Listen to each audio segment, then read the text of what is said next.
మన తెలంగాణలో ముఖ్యంగా ప్రధానంగా వరి తర్వాత పత్తి, ఈ 2 పంటలు ప్రధానంగా చాలా ఎక్కువ ఏరియాల్లో వేస్తున్నారు. దీని తర్వాత మనకు వచ్చేది మొక్కజొన్న. సో ఒకప్పుడు మొక్కజొన్న వీటిని డామినేట్ చేసేది వరి తర్వాత, కానీ ప్రస్తుతము పత్తికి రైతులు అలవాటు పడడం వల్ల నెక్స్ట్ మొక్కజొన్న సెకండ్ స్టేజ్ని తీసుకోవడం జరిగింది. అయితే మొక్కజొన్న మేజర్గా మన ఏరియా అంతా కూడా వర్షాధార మీద ఆధారపడి ఉంటుంది. కాబట్టి మన రైతులందరూ కూడా మొక్కజొన్న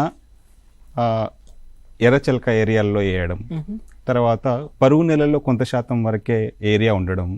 సో ఇవన్నీ కారణాల వల్ల కొంత మనకు తగ్గింది. ఎందుకంటే ఎర్ర నెలల్లో నీటి నిలుపుకునే శక్తి కొద్దిగా తక్కువగా ఉంటుంది. సో ఆ పరిస్థితి, కొన్ని బెట్ట పరిస్థితుల్లో నీటి తడులు ఇయ్యలేని పరిస్థితులలో పంట మొత్తం కూడా చేతికి రాకుండా పోవడం జరిగింది. కాబట్టి కొంత ఏరియా మనకు తగ్గడం జరిగింది. కానీ క్రాప్కున్న ఇంపార్టెన్స్ని బట్టి దాదాపుగా 5 నుంచి 6 లక్షల ఎకరాలలో ప్రస్తుతం కూడా మనకు రైతాంగం దీన్ని సాగు చేస్తున్నారు.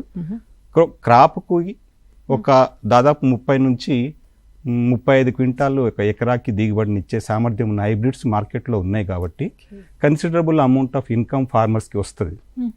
సో దానివల్ల మంచి యాజమాన్య పద్ధతులు చేసేవాళ్ళు ఈ మంచి దిగుబడులని పొందడానికి, మంచి రెమ్యునరేషన్ పొందడానికి అవకాశం ఉంటుంది. కాబట్టి స్టిల్ ఈ క్రాపు మనకు మన తెలంగాణ ఏరియా పెద్ద మొత్తంలో సాగు చేయడం జరుగుతుంది.